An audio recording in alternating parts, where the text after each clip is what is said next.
அன்பு உறவுகளுக்கு இனிய வணக்கங்கள். இந்த வீடியோல மிதுன ராசி அன்பர்களுக்கு வரக்கூடிய இந்த தமிழ் புத்தாண்டு எப்படி இருக்கும்ங்கிறத கிரகநிலை சஞ்சாரங்களின்படி தெளிவாகவும் விரிவாகவும் பார்க்க போறோம். கொஞ்சம் கூட வீடியோவை ஸ்கிப் பண்ணாம முடிஞ்ச வரைக்கும் முழுமையா பார்க்க முயற்சி செய்யுங்க. வாங்க வீடியோக்குள்ள போலாம். மிதுன ராசியை பொறுத்த வரைக்கும் மிருகசிரிஷம் 3-4 பாதங்கள், திருவாதிரை 1-2-3-4 பாதங்கள், புனர்பூசம் 1-2-3 பாதத்தை உள்ளடக்கியது மிதுன ராசி.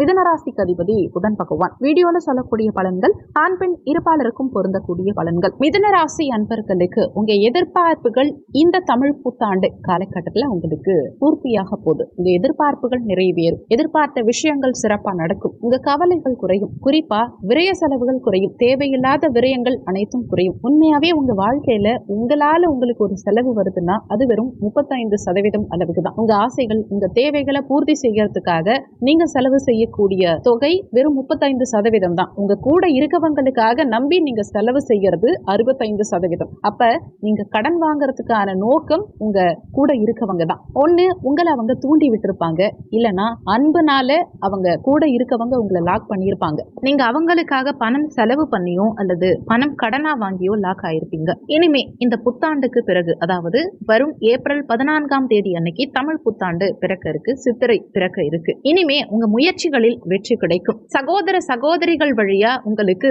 அனுகூலங்கள் கிடைக்கும். உங்க இளைய சகோதர உறவா இருக்கட்டும், மூத்த சகோதர உறவா இருக்கட்டும், அவங்க அனைவராலுமே உங்களுக்கு அனுகூலங்கள் இருக்கும். கடந்த காலகட்டங்கள்ல சகோதர சகோதரிகளோட இருந்த மனஸ்தாபங்கள் விலகி சகோதர உறவுகளோட நல்ல பாண்டிங் அதிகரிக்கும். ஏன்னா கடந்த காலகட்டங்கள்ல என் கூட பிறந்தவங்க இத்தனை பேர் இருந்தும் நான் தனியா தான் இருக்கேன், அனாதை மாதிரி தான் இருக்கேன், எனக்குன்னு ஒரு உறவு யாரும் இல்ல, நான் தேடுற உறவு என்கிட்ட வந்து சேரணும், எனக்கான ப்ராப்பர் அன்பு எனக்கு கிடைக்கல அப்படின்னு ஒரு ஏக்கத்தோட காத்துக்கிட்டு இருக்கக்கூடிய மிதுன ராசி அன்பர்களுக்கு உங்க எண்ணங்கள் ஈடேறும். பங்காளி வகையில கடந்த காலகட்டங்கள்ல இருந்த மனஸ்தாபங்கள், சண்டை சச்சரவுகள் நீங்கி உங்க அங்காளி பங்காளிகள் உங்களுக்கு உதவிகரமா இருப்பாங்க. உங்களை கடந்த காலகட்டங்கள்ல கவனிக்காம இருந்த உறவுகள் எல்லாம் கூட மீண்டும் உங்களுடைய உண்மையான அன்பை புரிஞ்சுக்கிட்டு உங்க மேல உண்மையான அன்பு செலுத்துவாங்க. பிரிஞ்சவங்க கூட மீண்டும் ஒன்றிணைவாங்க.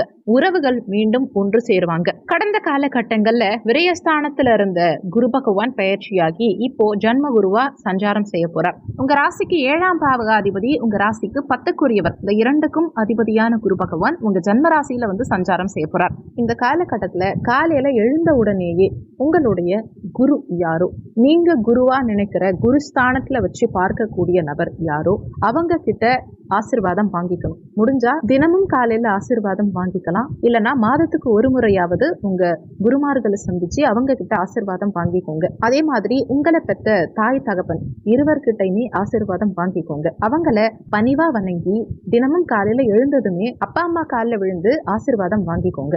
நீங்க உங்களை பெற்ற அம்மா அப்பா கிட்ட ஆசீர்வாதம் வாங்கிக்கிட்டீங்கனாலும், அதே மாதிரி குருமார்களுடைய ஆசீர்வாதம் வாங்கிக்கிட்டீங்கனாலும் ஜன்ம குரு உங்களுக்கு எந்த வகையிலும் பெரிய அளவுல தாக்கத்தையோ பிரச்சனைகளையோ கண்டிப்பா கொடுக்க மாட்டார். உங்க மனசுல நினைக்கும் விஷயங்கள் நிச்சயமா நிறைவேறும். உங்க ஆசைகள் நிறைவேறும். ஆனா எந்த வகையிலையும் ஆணவம், அகம்பாவம் இல்லாம, தான்கிற கர்வம் இல்லாம இருந்தீங்கன்னா நிச்சயம் உங்களுக்கு முன்னேற்றம் இருக்கும். சில நேரங்கள்ல கொஞ்சம் கர்வமா செயல்பட்டீங்கன்னா உங்க சிந்தனைகளில், செயல்பாடுகளில் உங்களை சற்று மட்டம் தட்டிடுவார். இந்த காலகட்டத்துல உங்க குருமார்களை மதிங்க.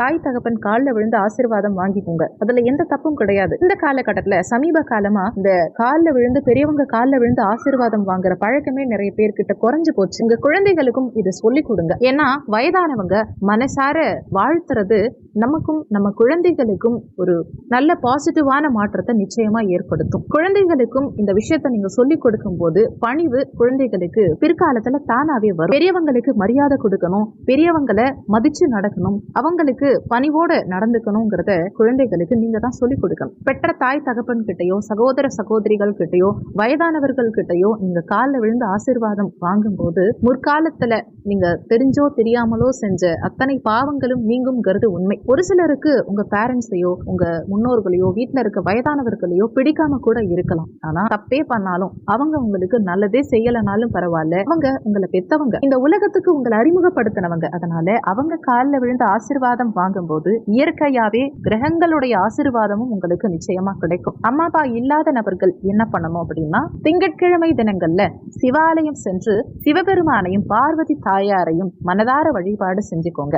எனக்கு தாய் தகப்பன் இல்ல, நான் மனசார உங்களை தாய் தகப்பனா ஏத்துக்கிறேன், என் வாழ்க்கையில நல்ல மாற்றங்களை கொடுங்க அப்படின்னு சிவபெருமானை நம்பி அவர்கிட்ட போய் நீங்க நின்னீங்கன்னா, சிவனே கதின்னு நீங்க நின்னீங்கன்னா மிதுனராசி அன்பர்களுக்கு எந்த தடங்களும் வராது. சிவபெருமான் எல்லா விதமான நலங்களையும் பலங்களையும் உங்களுக்கு வாரி கொடுப்பார். உங்களை துன்பப்படுத்துறவங்க, உங்களை கஷ்டப்படுத்துறவங்க, உங்களை தோல்வி அடையணும்னு நினைக்கிறவங்க அத்தனை பேரும் துவண்டு போயிடுவாங்க. அந்த அளவுக்கு உங்க வாழ்க்கையில மாற்றத்தை கொடுக்கக்கூடிய அற்புதமான ஒரு அமைப்பு சிவபெருமான் கிட்ட இருக்கு. திங்கட்கிழமை தினங்கள்ல இந்த சிவாலய வழிபாடு செய்யறது ரொம்ப ரொம்ப சிறப்பு. இதை நீங்க ஃபாலோ பண்ணிட்டு வரும்போது பேரண்ட்ஸ் இருக்கவங்க உங்க அம்மா அப்பா காலில் விழுந்து ஆசீர்வாதம் வாங்கிக்கோங்க. இல்லாதவங்க சிவபெருமான் பார்வதி தாயார் வழிபாடு பண்ணிட்டு வாங்க. இதை நீங்க ஃபாலோ பண்ணும்போது நிச்சயமா உங்க வாழ்க்கையில அனைத்து விதமான மகிழ்ச்சி, அனைத்து விதமான முன்னேற்றங்களையும் மனதார நீங்க உணர முடியும். இந்த தமிழ் புத்தாண்டு ஆரம்பம் முதல் மிதுனராசி அன்பர்கள் கொஞ்சம் பணிவோட, அன்போட, பாசத்தோட உங்க செயல்பாடுகளை செயல்படுத்தி பாருங்க.